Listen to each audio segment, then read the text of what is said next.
అందరూ ఎలా ఉన్నారు? ఈరోజు మనం మటన్ దాల్చా చేసుకుందాం.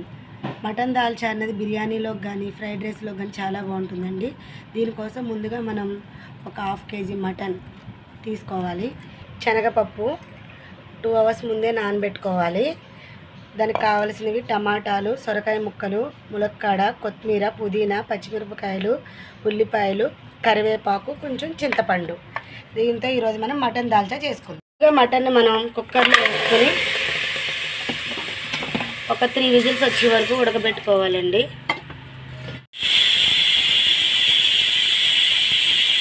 మటన్ ఉడికింది కదండి, ఈ ఉడికిన మటన్లోకి శనగపప్పు కూడా వేసుకోవాలి.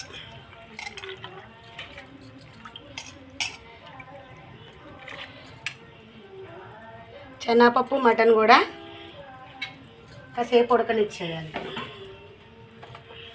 పప్పు మటన్ ఉడికిందని పక్కన పెట్టుకొని ఇప్పుడు మనం తాలింపు వేసుకుందాం.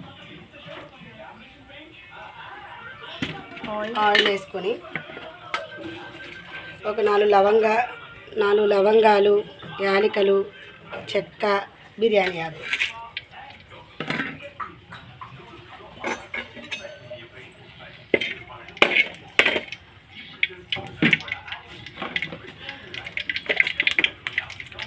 అవి వేగుతున్నప్పుడే కొంచెం జీలకర్ర,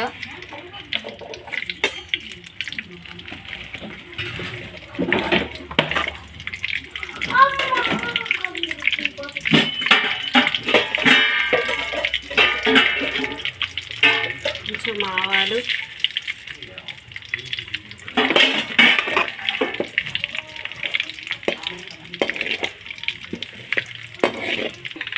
అవి వేగిన తర్వాత 2 ఎల్లుల్లిపాయ రెబ్బలు,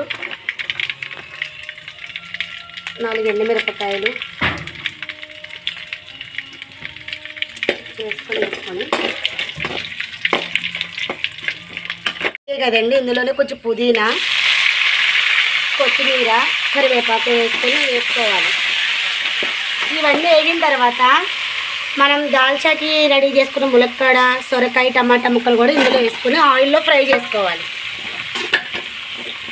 ఇలా ఆయిల్లో ఫ్రై అయిన సొరకాయ, ములక్కాడ ముక్కల్ని మనం ముందుగా ఉడకబెట్టుకున్న మటన్లో వేసుకోవాలి.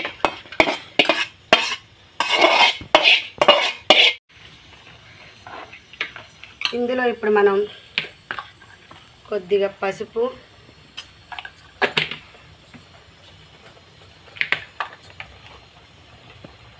కారం,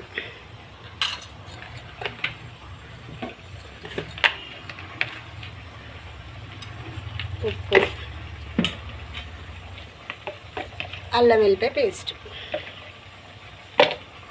వేసుకొని బాగా కలుపుకొని ఈ ఉప్పు, కారం ఈ సొరకాయ ముక్కలకు పట్టేటట్టు మొత్తం కలుపుకొని హై ఫ్లేమ్లో ఒక 10 నిమిషాలు మగ్గబెట్టుకోవాలి. మగ్గిన ఈ మటన్లో మనం ఇందాక నానబెట్టుకున్నాం కదా చింతపండు, ఆ పులుపు వేసుకోవాలి.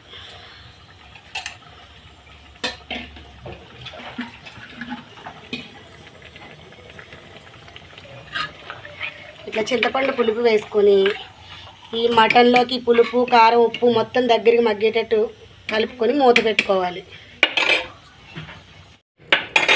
ఇలా ఉడికిన దాల్చాలోని మనం ఇంట్లో ప్రిపేర్ చేసుకున్న ధనియాల పొడి వేయాలండి. ఇందులో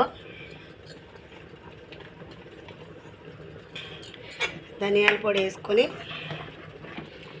ఈ ఫ్లేవర్, ధనియాల పొడి ఫ్లేవర్ అంతా దీనికి మొత్తం పట్టేటట్టు పెట్టుకొని స్టవ్ బంద్ చేసుకోవాలి. చూసారు కదండి, మన వేడివేడి మటన్ దాల్చా రెడీ అయిపోయింది.